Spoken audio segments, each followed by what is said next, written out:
বলে, ও আল্লাহর বান্দা শোনো, আনা বাইতুদ দুদ, আমি পোকামাকড়ের ঘর। আমার বাপ শুনেন, যুবক আপনারাও শুনেন, আপনারাও শুনেন, কবর কিন্তু নির্দিষ্ট কোনো বয়সে যায় না বাপ।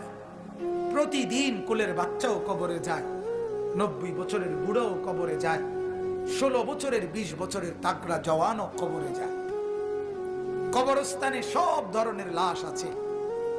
এজন্য কবর ডেকে বলে, ও আল্লাহর বান্দা আমি পোকামাকড়ের ঘর। সেই ব্যক্তি যে একটা মশারি ছাড়া, একটা সামান্য মশার কামড় সহ্য করতে পারো না, একটা মশা কানের কাছ দিয়ে গেলে তোমার ঘুম ভাঙ্গা যায়, মশারি টাঙ্গাও, কয়েল জ্বালাও, অ্যারোসল লাগাও, এত কিছু করে তুমি মশার একটা আওয়াজ থেকে, কামড় থেকে বাঁচতে চাও।